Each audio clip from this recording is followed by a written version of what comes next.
Hello, నేను రాజుని. నువ్వు నా ఫ్రెండ్గా ఉంటావా? ఈరోజు నా బర్త్డే. నువ్వు నాతో కలిసి ఈరోజు గడుపుతావా? తప్పకుండా. మనందరం కలిసి ఈరోజు బాగా ఎంజాయ్ చేస్తాం. ఎన్నో కొత్త విషయాలను నేర్చుకోవచ్చు. ఎందుకంటే నేనీరోజు మన చుట్టూ ఉన్న ప్రపంచంలోని ఎన్నో చోట్లను చూడ్డానికి ప్లాన్ చేస్తున్నాను.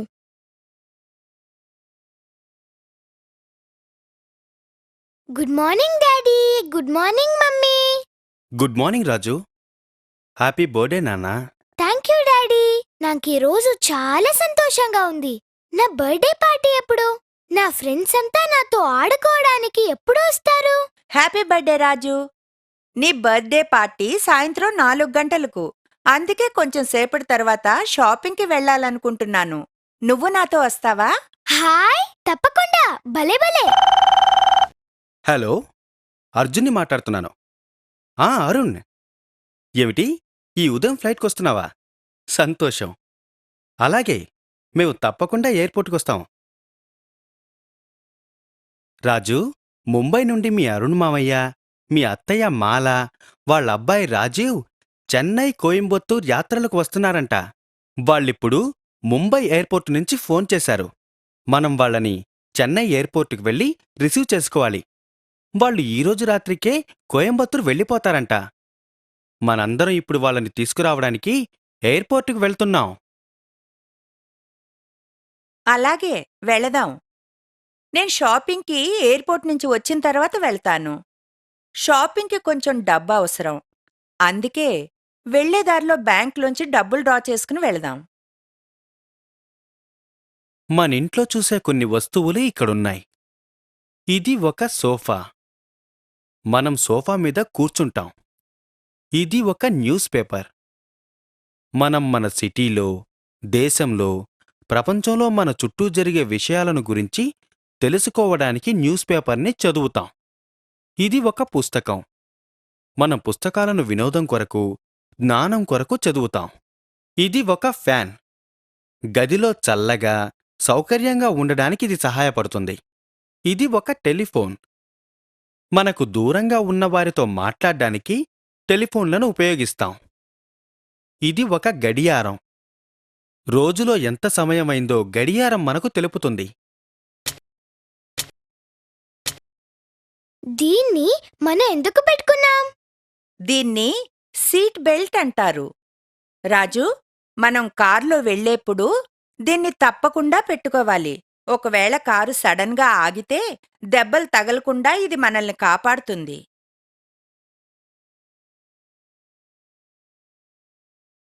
డాడీ, మనం ఫాస్ట్గా వెళ్దామా? వద్దు రాజు, ఈ రోడ్లో గంటకి 50 కిలోమీటర్ల వేగంతో మాత్రమే వెళ్ళాలి.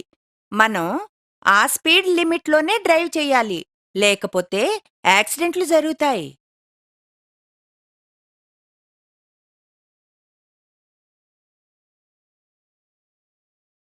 డాడీ, ఇక్కడ ఎందుకు ఆగాం? రెడ్ లైట్ సిగ్నల్ ఉంది కదా, అందుకనే ఆగాం. రాజు, అటు చూడు. రెడ్, గ్రీన్, ఆరెంజ్ లైట్లున్నాయే, వాటిని ట్రాఫిక్ సిగ్నల్స్ అంటారు.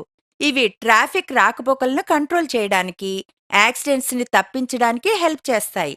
రెడ్ లైట్ వెలగ్గానే బండిని ఆపాలి. గ్రీన్ లైట్ వస్తే మనం వెళ్ళొచ్చు. ఆరెంజ్ లైట్ వెలిగితే సిగ్నల్ మారుతుందని అర్థం. ట్రాఫిక్ సిగ్నల్స్ని అనుసరించడం చాలా ముఖ్యం. ఓ, ఇప్పుడు తెలిసింది.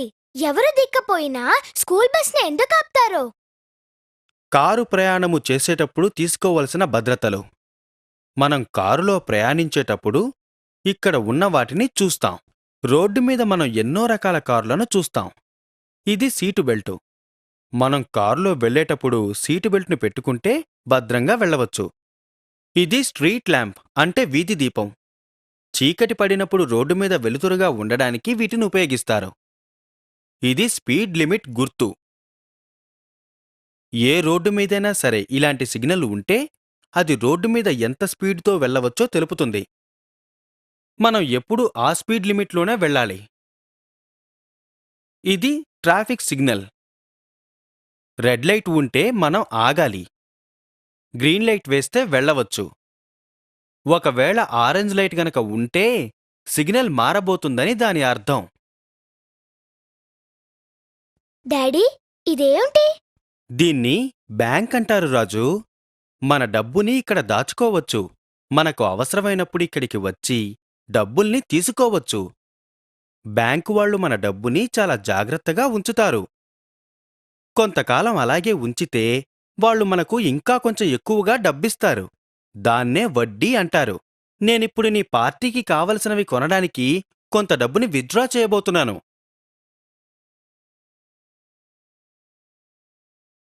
రాజు, దీన్ని క్యాష్ కౌంటర్ అంటారు.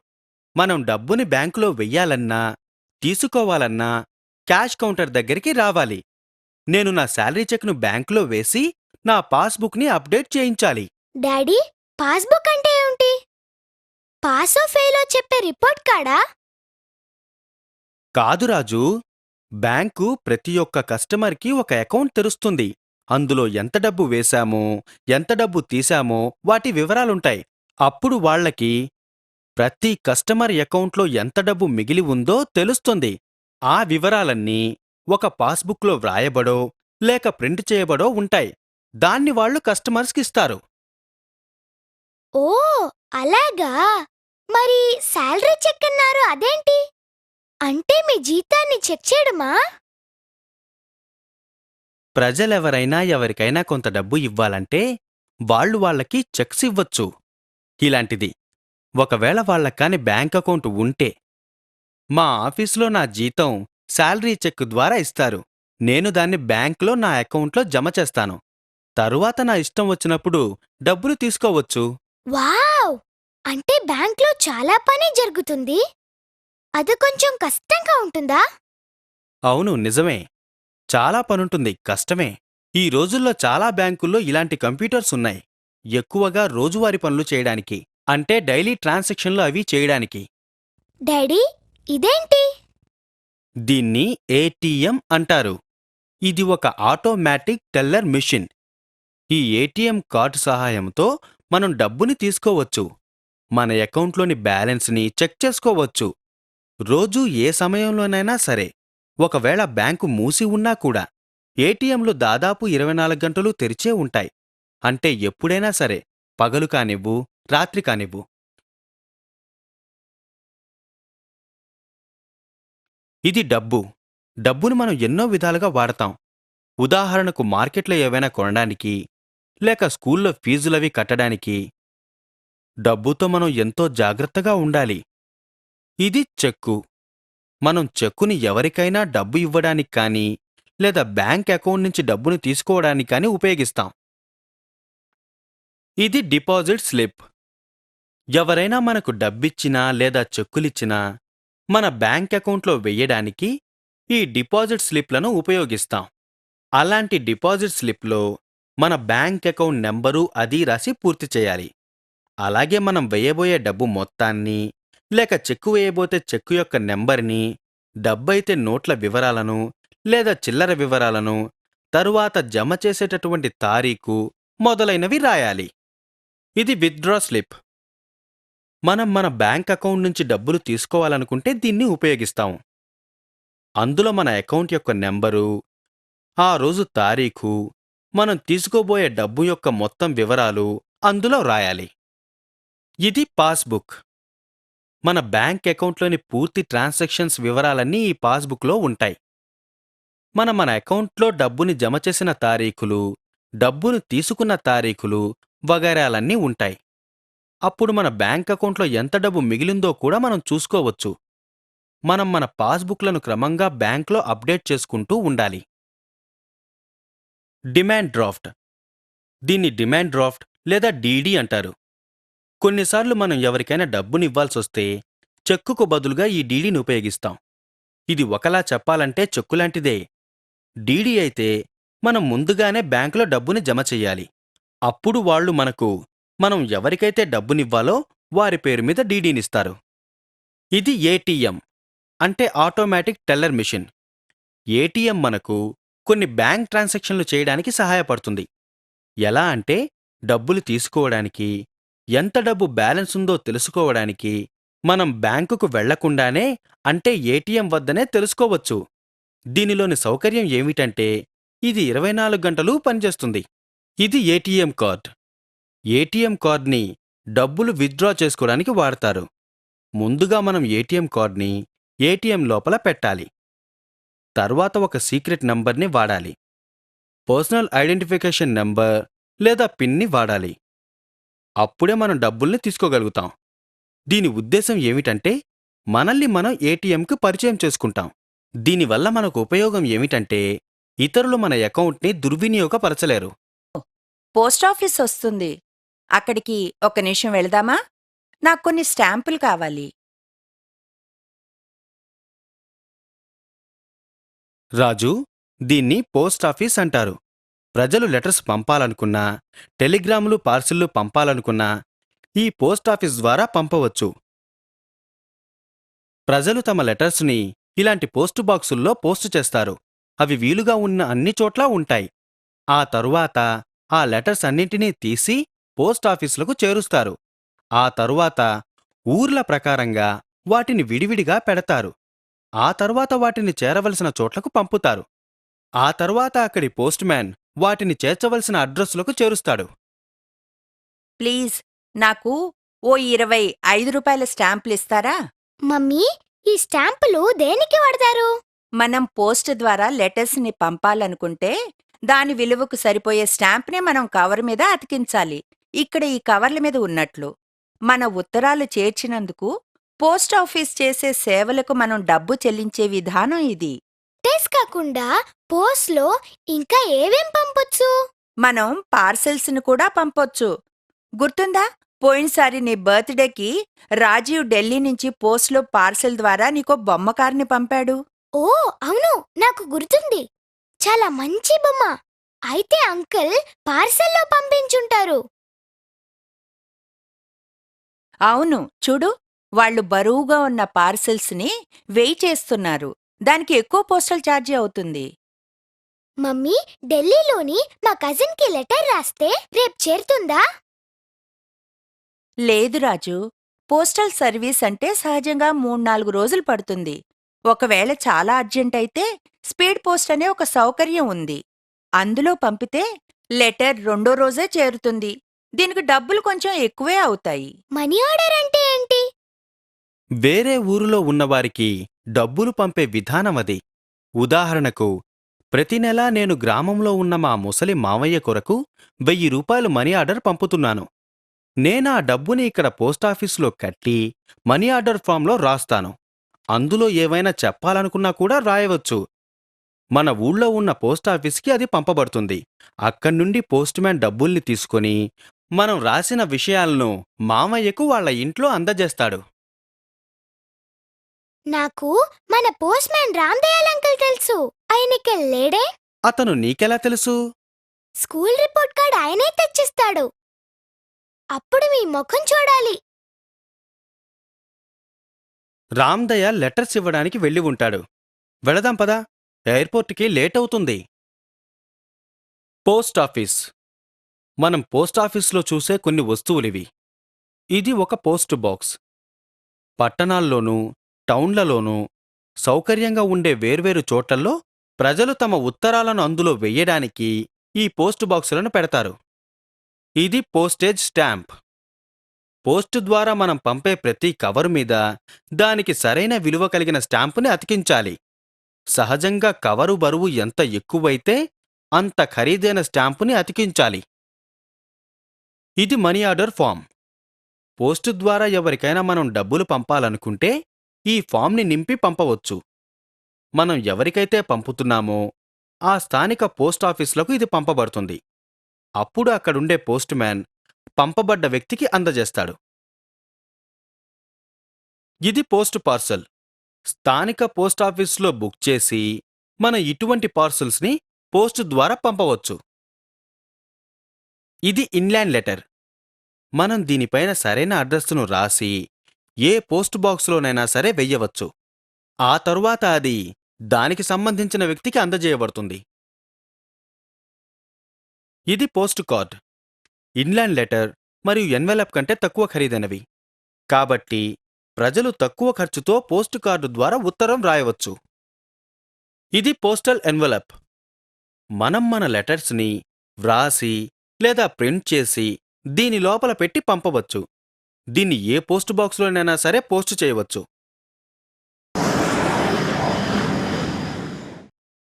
మనం విజిటర్స్ టికెట్లు కొందాం. అప్పుడు ఎయిర్పోర్ట్ లోపలికి వెళ్ళి వెయిట్ చేయవచ్చు. ముందు ఫ్లైట్ వచ్చే టైంని చెక్ చేద్దాం. పర్వాలేదు, ఫ్లైట్ నెంబర్ 999 ముంబై నుంచి వచ్చే విమానం 11 గంటలకు రావచ్చు. ఈటీఏ అంటే expected time of arrival. Visitors నిల్చునే చోట మనం వెళ్ళి నిలబడదాం పదండి. ఈ చోటుని ఏమంటారంటే నాకు తెలుసు ఇది ఏరోప్లేన్. కాదు రాజు, ఏరోప్లేన్ అది. ఈ చోటుని ఎయిర్పోర్ట్ అంటారు. విమానాలు దిగడం వెళ్ళడం జరిగే చోటును ఎయిర్పోర్ట్స్ అంటారు. ఏరోప్లేన్లు చాలా ఫాస్ట్గా వెళ్తాయి.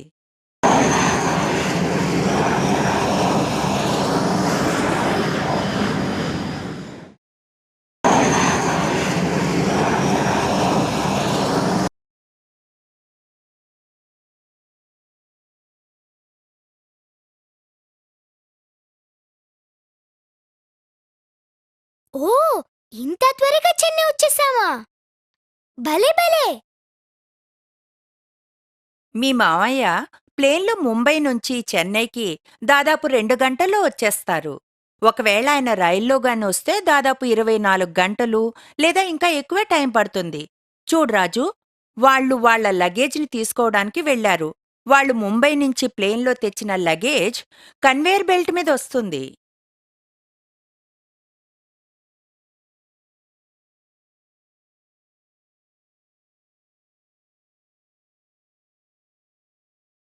హాయ్ రాజు, చూసావా, నీ బర్త్డేకి మేము చెన్నై వచ్చేసాం.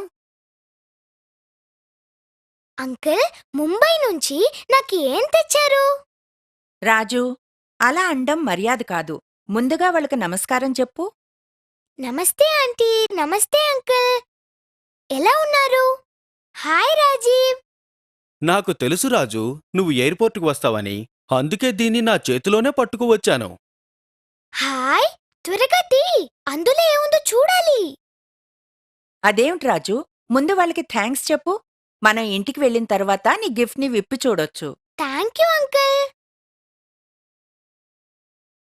మనం ఎయిర్పోర్ట్లో చూసే కొన్ని వస్తువులివి. ఇది ఒక ఎయిర్లైన్ టికెట్. మనం ఫ్లైట్లో ప్రయాణించాలంటే ఇలాంటి టికెట్ని కొనుక్కోవాలి. ఇది విమానం. విమానం చాలా ఫాస్ట్గా వెళుతుంది. అందుకనే దేశంలోని ఏ చోటికైనా సరే కొన్ని గంటల్లోనే ఇది వెళ్ళగలదు. ఇది లగేజ్. మనం వేరే ఊర్లకు వెళ్ళేటప్పుడు మనతో సహజంగా ఎన్నో వస్తువులను తీసుకుని వెళుతూ ఉంటాం.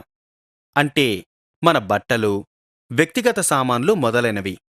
వాటిని నీటిగా ప్యాక్ చేస్తాం. దాన్నే లగేజ్ అంటారు. లగేజ్ ఎంత తక్కువగా ఉంటే ప్రయాణం అంత సౌకర్యంగా ఉంటుందని తెలుసుకోండి.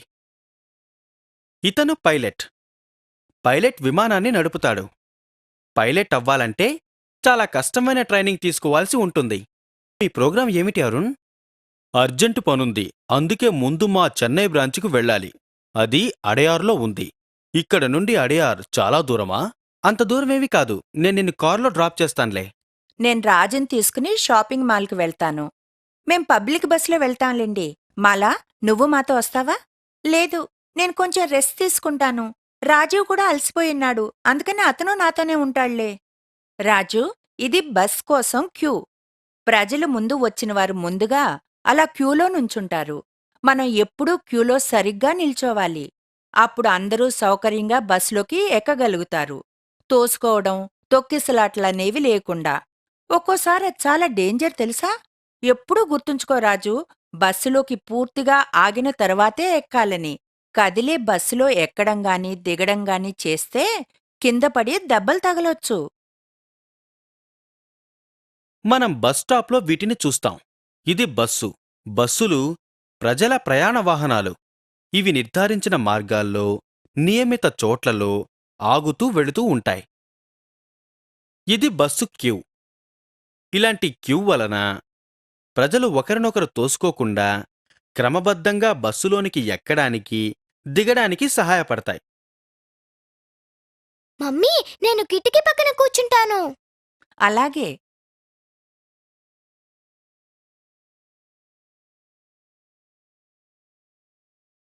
మోడర్న్ షాపింగ్ మాల్కి ఒక ఫుల్ టికెట్, ఒకటి హాఫ్. అతనికి డబ్బులు ఎందుకిస్తున్నాం మమ్మీ? అతని బస్సు ఓనరా? కాదు రాజు, ఇది పబ్లిక్ బస్. ఇది గవర్నమెంటుది. ఇతన్ని కండక్టర్ అంటారు. అది అతని పని. అందరి దగ్గర్నుంచి సరైన డబ్బును తీసుకోవడం. అంటే బస్సులో ప్రయాణించే వారినుంచి.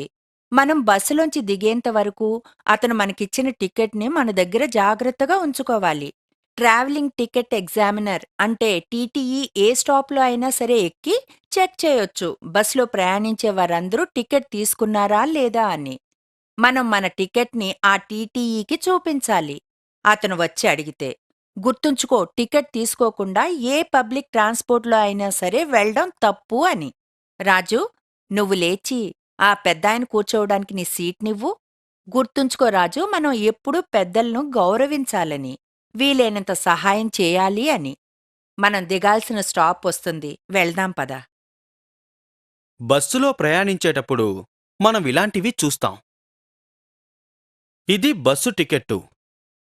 మనం పబ్లిక్ బస్సుల్లో ప్రయాణించేటప్పుడు కండక్టర్ వద్ద నుండి టికెట్లు కొనుక్కోవాలి. ఈ విధంగా డబ్బు చెల్లించుట వలనే బస్సులు నడపగలరు. ఇతను బస్సు కండక్టరు.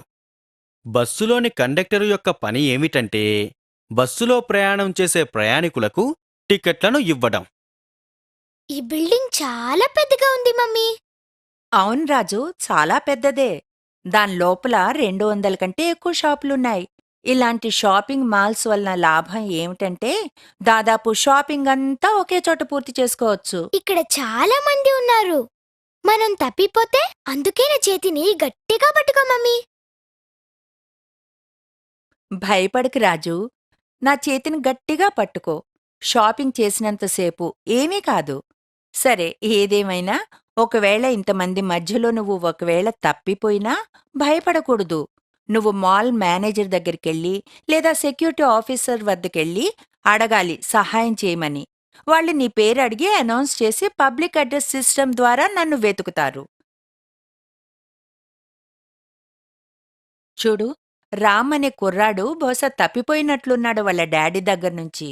అయితే గుర్తుంచుకో రాజు, ఒకవేళ తప్పిపోయినా తెలియని వారి దగ్గరకు వెళ్లకుండా చూసుకోవాలి. ఎవరైనా పోలీస్ మ్యాన్ దగ్గరకో లేదా మేనేజర్ లాంటి అధికారుల దగ్గరకు వెళ్ళాలి.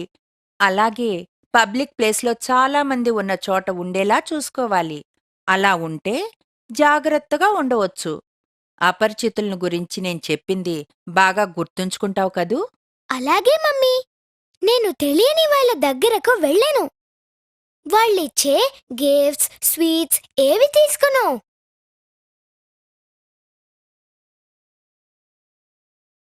ఈ రెడీమేడ్ గార్మెంట్ షాప్లో నీ బర్త్డే కొరకు నీకు కొత్త డ్రెస్ తీసుకుందాం రా. ఇటువంటి షాప్స్లో వేరువేరు వయసున్నవారికి వేరువేరు సైజుల్లో ఎన్నో రకాల బట్టలు దొరుకుతాయి.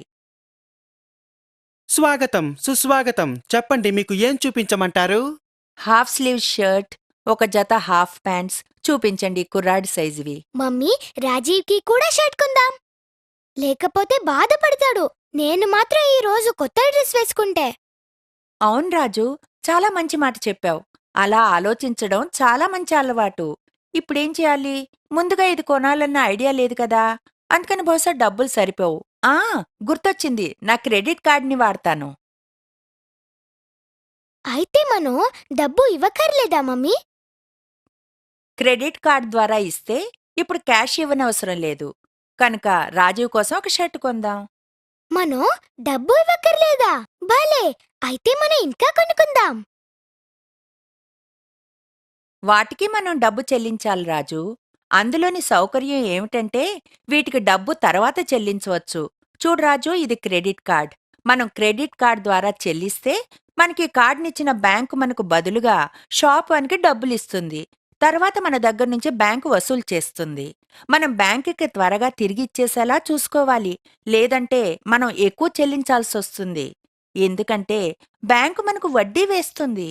ఒకవేళ మనం టైం లోపల కట్టకుంటే సహజంగా ఎంత ఎక్కువ కాలం తీసుకుంటే డబ్బు కట్టడానికి అంత వడ్డీ ఎక్కువ అవుతుంది. ఇక్కడి నుంచి కొన్ని సరుకులు తీసుకుందాం. అలాగే కొన్ని కాయగూరలు, పళ్ళు కూడా తీసుకుందాం.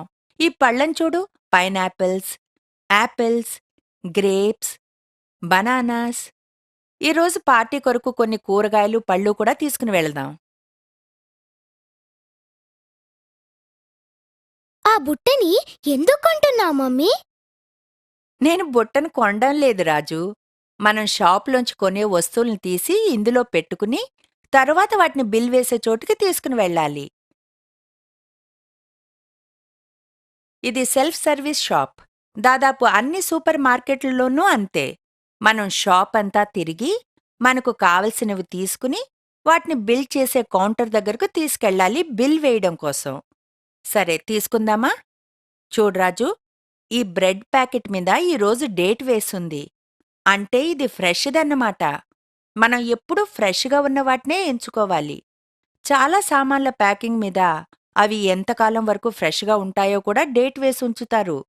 ఒకవేళ చాలా పాతదైతే దాన్ని మనం తీసుకోకూడదు. రాజు, బిల్ ఇవ్వగానే అందులో అన్నీ సరిగ్గా ప్రింట్ అయ్యాయో లేదో చూసుకోవాలి. కరెక్ట్‌గా ఉన్నాయో లేదో. ఇందులో అన్నీ సరిగ్గానే ఉన్నాయి. ఇప్పుడు మధ్యాహ్నం పార్టీకి వచ్చే మీ ఫ్రెండ్స్ కొరకు చిన్న గిఫ్ట్స్ కొందాం. ఇప్పుడు ఇంటికి వెళ్ళి పార్టీ కొరకు అన్నీ రెడీ చేద్దాం రాజు. Shopping mall. మనం షాపింగ్ మాల్లో చూసే కొన్ని వస్తువులివి. బట్టలు. ఇటువంటి బట్టల్ని మనం రెడీమేడ్ గార్మెంట్ షాపుల్లో చూడవచ్చు. ఇవి కొన్ని కూరగాయలు. వీటిని మనం కూరగాయల స్టాల్లో చూడవచ్చు. ఫ్రూట్స్ అంటే పళ్ళు. మనం ఫ్రూట్ స్టాల్లో చూసే కొన్ని ఫ్రూట్స్ ఇవి. ఇది క్రెడిట్ కార్డ్. సహజంగా క్రెడిట్ కార్డులను బ్యాంకులిస్తాయి. డబ్బులివ్వకుండా షాపుల్లోని వస్తువులను ఆ కార్డు పరిమితి లోపు వరకు కొనుక్కోవచ్చు. బ్యాంకు ఆ డబ్బులను షాప్ వారికి చెల్లించి ఆ తరువాత మన దగ్గర నుండి తీసుకుంటారు. Debit card. ఇది డెబిట్ కార్డ్. డెబిట్ కార్డులు కూడా దాదాపు క్రెడిట్ కార్డుల్లాగే ఉంటాయి. అయితే ఇందులోని తేడా ఏమిటంటే అది బ్యాంక్ అకౌంట్కి లింక్ అయ్యి ఉంటుంది. మనం డెబిట్ కార్డ్ని ఉపయోగించి ఏమైనా కొంటే వెంటనే మన బ్యాంక్ అకౌంట్ నుంచి డబ్బులు తీయబడతాయి. డెబిట్ కార్డులు కూడా దాదాపు ఏటీఎం కార్డుల్లాగే ఉపయోగపడతాయి. ఓ, పూరీలు నాకెంతో ఇష్టం. నాకింకా కావాలి. ప్లీజ్ మమ్మీ, ఇవ్వవా? కావాలంటే తీసుకోవచ్చు రాజు. అయితే ముందు నీ ప్లేట్లో ఉన్నవి అన్నీ తిను. తరువాత ఇంకా కావాలనుకుంటే తీసుకోవచ్చు. భోజనం చాలా విలువైంది. మనం దాన్ని వేస్ట్ చేయకూడదు రాజు. ఎంత కావాలో అంతే తీసుకోవాలి. నోటి నిండా అన్నం పెట్టుకుని మాట్లాడకూడదు. కుడి చేత్తోనే భోజనం చెయ్యాలి. ముందు పార్టీ కొరకు గదులను అలంకరిద్దాం. రాజు, ముందు నువ్వెళ్ళి నీ గదిని శుభ్రం చేయి. రాజు, నువ్వు చాలా అదృష్టవంతుడివి. నీ గది ఎంతో అందంగా ఉంది. అయితే నువ్వు దాన్ని రోజూ క్లీన్గా ఉంచుకోవాలి. ప్రత్యేకమైన రోజుల్లోనే కాకుండా. దైవత్వానికి తరువాత ఉండేది శుభ్రమే. రా, నీ గది శుభ్రం చేయడానికి నేను సహాయం చేస్తాను. మనం నీ బొమ్మల్ని, పుస్తకాలు వగైరాని జాగ్రత్తగా పెట్టాలి. రాజు, ఏదైనా బొమ్మ తీసి ఆడుకున్న తర్వాత మళ్ళీ దాన్ని అదే చోట పెట్టాలి. ఏదైనా పుస్తకం తీసి చదివినా లేదా వ్రాసినా సరే తిరిగి దాన్ని అదే చోట పెట్టేయాలి. అలా చేస్తే ఏవీ పోకుండా ఉంటాయి. నువ్వు వాటిని ఎక్కువ కాలం వాడుకోవచ్చు. రాజు, పార్టీకి ముందు నువ్వు కొంచెం సేపు రెస్ట్ తీసుకోకూడదు? రాజు, రాజు, త్వరగా రా. రాజు, నేను క్యాండిల్స్ని వెలిగిస్తాను. తర్వాత నువ్వు వాటిని ఊది cake cut చేద్దువుగాని.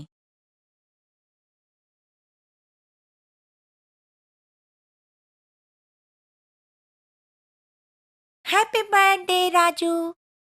Thank you. Thank you. Thank you very much. పార్టీలో మనం కొన్ని ఇలాంటివి చూస్తాం. ఇది ఒక కేక్. సహజంగా కేక్లను బర్త్డే పార్టీలకు మరియు వేరే పార్టీలకు పెడతారు. ఇది ఒక బహుమతి. మనం ప్రజలకు వేర్వేరు సమయాలలో, అంటే పుట్టినరోజులకు, యానివర్సరీ, ఇతర సంతోషకరమైన సందర్భాలలో బహుమతులనిస్తాం. ఇది జ్యూస్ గ్లాస్. ఇవి బెలూన్స్. పిల్లలకు బెలూన్స్తో ఆడుకోవడం చాలా ఇష్టం. అలాగే మనం పార్టీలప్పుడు గదులను అలంకరించడానికి ఈ బెలూన్స్ను వాడుతూ ఉంటాం. రాజు, ఇప్పుడు మనం మీ తాతయ్య వాళ్ళని చూడ్డానికి వెళదాం. ఇలాంటి రోజున వాళ్ళ ఆశీర్వాదం తీసుకోవడం చాలా మంచిది. వాళ్ళిల్లు ఇక్కడికి దగ్గరే కాబట్టి మనం నడిచే వెళదాం. అలాగే వెళదాం పదండి.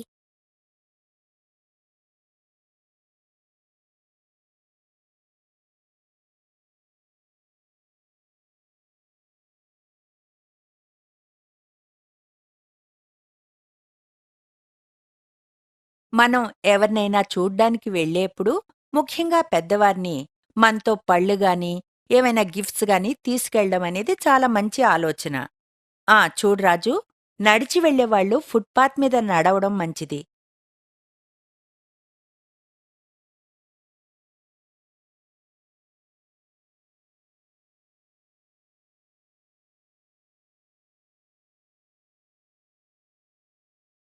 అలాగే మనం రోడ్డును దాటేప్పుడు ఇలాంటి జీబ్రా క్రాసింగ్ దగ్గరే దాటాలి గాని ఇష్టం వచ్చిన చోట కాదు.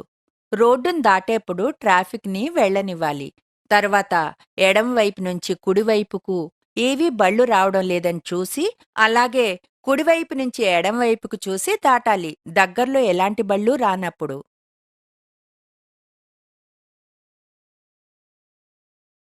మనం రోడ్డు మీద ఇలాంటివి కొన్ని చూస్తూ ఉంటాం. రోడ్డు మీదున్న దీన్ని జీబ్రా క్రాసింగ్ అంటారు. మనం ఇలా జీబ్రా క్రాసింగ్ ఉన్న చోటనే రోడ్డును దాటాలి. ఇది రోడ్డు పక్కన ఉండే పేవ్మెంట్. మనం రోడ్డు మీద నడిచేటప్పుడు ఈ పేవ్మెంట్ మీదనే నడవాలి.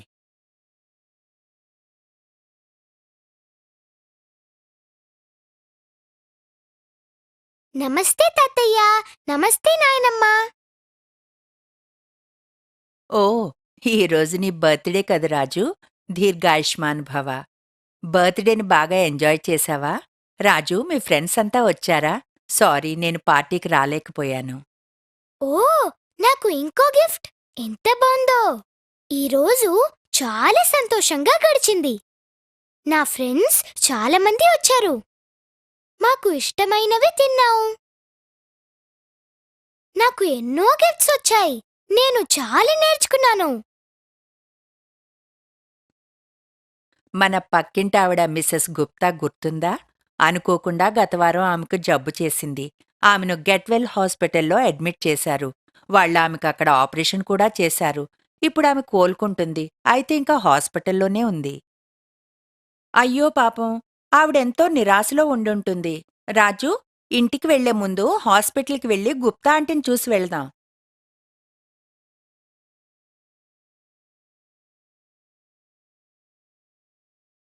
మమ్మీ, అది పోలీస్ వ్యానా? కాదు, అది అంబులెన్స్. జబ్బుతో ఉన్నవారిని హాస్పిటల్కి తీసుకువచ్చేదాన్ని అంబులెన్స్ అంటారు రాజు. హాస్పిటల్లోని పేషెంట్స్ వేర్వేరు జబ్బుల్నించి కోలుకుంటున్నారు.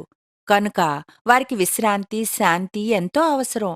హాస్పిటల్లో నిశ్శబ్దంగా ఉండాలి, పేషెంట్స్కి ఎలాంటి ఇబ్బంది కలగకుండా. గీతా ఆంటీ కోసం నా దగ్గర కొన్ని ఫ్రూట్స్ ఉన్నాయి.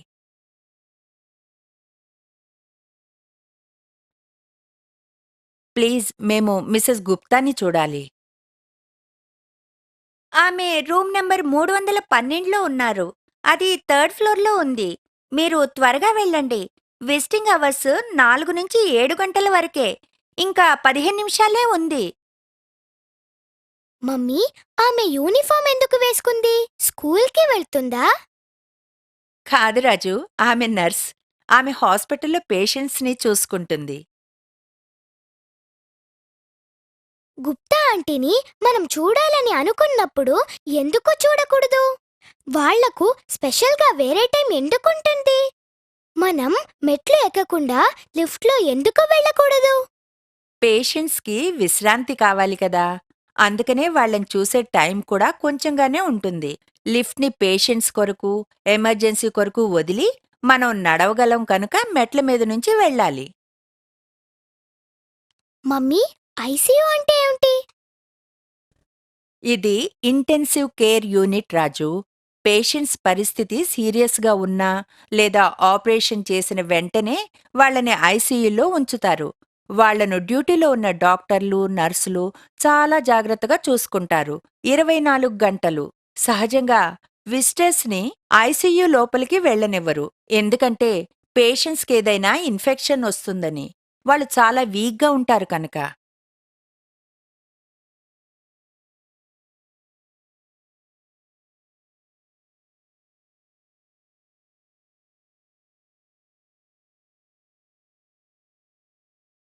నమస్తే మిస్సెస్ గుప్తా. ఇప్పుడెలా ఉన్నారు?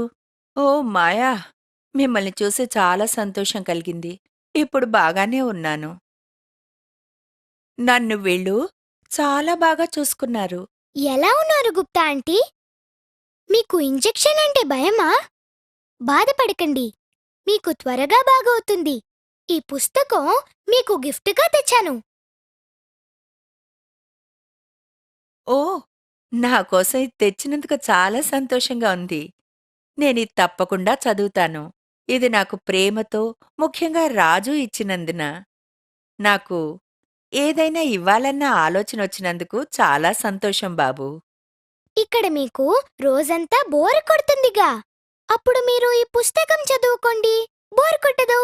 సరే, ఇక మనం వెళ్దాం. విజిటింగ్ అవర్స్ అయిపోయాయి. త్వరగా కోలుకోండి మిస్సెస్ గుప్తా.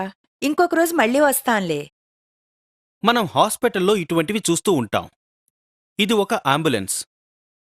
జబ్బుతో ఉన్నవారిని హాస్పిటల్కు తీసుకొని వెళ్ళడానికి దీన్ని ఉపయోగిస్తారు. ఈయన ఒక డాక్టర్. మన ఆరోగ్యం సరిగ్గా లేకపోతే డాక్టర్ పరీక్షించి తగిన చికిత్స చేసి మనం బాగుపడడానికి మందులనిస్తాడు. ఈమె ఒక నర్స్. హాస్పిటల్లోని రోగులకు సరైన ఆహారాన్ని, మందులను సరైన సమయంలో ఇచ్చి వారిని జాగ్రత్తగా చూసుకుంటూ వారికి సహాయం చేస్తుంది. ఇది ఒక స్టెతస్కోపు. రోగులను పరీక్షించడానికి డాక్టర్లు స్టెతస్కోపును ఉపయోగిస్తారు. ఇది ఇంజెక్షన్. కొన్నిసార్లు మనకు అనారోగ్యంగా ఉంటే మనం బాగుపడడానికి డాక్టర్లు ఇంజెక్షన్ని ఇస్తారు. నీ బర్త్డే ఎలా జరిగింది? బాగా ఎంజాయ్ చేశావా? చాలా బాగా ఎంజాయ్ చేశాను. ఎన్నో కొత్త కొత్త విషయాలు నేర్చుకున్నాను. అరుణ్, కోయంబత్తూరుకు వెళ్లే ట్రైను టైం అవుతుంది. మనం స్టేషన్కు వెళ్ళాలి. రాజు, నువ్వు నీ మామయ్యకు సెండాఫ్ ఇవ్వడానికి మాతో వస్తావా? ఓ, తప్పకుండా. ఆయనంటే నాకు చాలా ఇష్టం.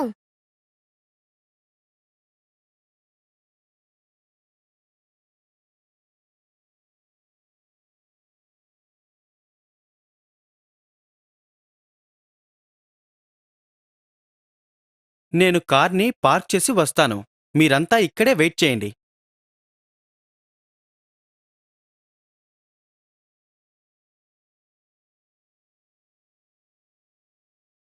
రా రాజు, మనిద్దరికీ ప్లాట్ఫామ్ టికెట్లు కొందాం. మనం స్టేషన్ లోపలికి వెళ్ళాలంటే ప్లాట్ఫామ్ టికెట్లు తప్పకుండా కొనాలి.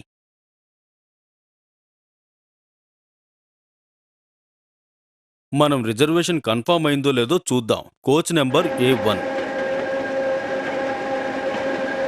ఓకే, అంతా సరిగ్గానే ఉంది. మనం మన బెర్త్ నెంబర్లో 7, 8, 9లోనికి వెళదాం. చాలా లేట్ అవుతుంది అరుణ్. మేమిక బయలుదేరుతాం. అవును, అందరికీ good night. Thank you. Bye Arun uncle.